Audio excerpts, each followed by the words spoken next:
Hello అందరికీ welcome back to one more mini vlog. ఈరోజు టెంపుల్కి వెళ్ళడం కోసం శారీ వేసుకున్నాను. సింపుల్గా రెడీ అవ్వాలి అనుకుంటున్నాను. ముందైతే శారీ కట్టేసుకొని ముఖానికి మాయిశ్చరైజర్ని అయితే అప్లై చేసుకున్నాను. ఒక చేతికి బ్యాంగిల్స్, ఇంకొక చేతికి వాచ్ని పెట్టుకుంటున్నాను. సింపుల్గా ఉండడం కోసం రెండు చేతికి బ్యాంగిల్స్ వేసుకోకుండా ఒక చేతికి మాత్రమే నా దగ్గర ఉన్న బ్యాంగిల్స్ని వేసుకొని ఇంకొక చేతికి వాచ్. ఈ శారీ మీదకి ఈ కమ్మలు అయితేనే కొంచెం సెట్ అవుతాయి అనిపించింది. అందుకే ఈ పెద్ద బుట్టాలను అయితే పేర్ చేశాను. దీంతోపాటు ఒక చిన్న చౌకర్ని కూడా పెట్టేసుకున్నాను.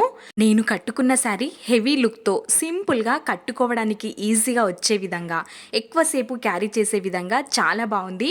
లుక్ వైజ్ కూడా చాలా బాగుంది అనిపించింది. గ్రాండ్ లుక్ని ఇస్తుంది. కాబట్టి నేను ఈ శారీని ఫ్లిప్కార్ట్లో పర్చేస్ చేశాను. కావాలి అనుకున్న వాళ్ళు నేను వీడియో పైన ట్యాగ్ చేస్తాను. ఆ లింక్లోకి వెళ్ళి మీరు పర్చేస్ చేయొచ్చు. ఫైనల్ లుక్ ఇది. హెయిర్స్కి అయితే నార్మల్గా క్లిప్ పెట్టేసుకొని లీవ్ చేసుకున్నాను. బొట్టు, సింధూరం, కుంకుమ మస్ట్ కదా ఎక్కడికి వెళ్ళినా. ఫైనల్గా అయితే ఈ విధంగా రెడీ అయ్యాము. వీడియో నచ్చితే please like, share and subscribe. Thanks for watching.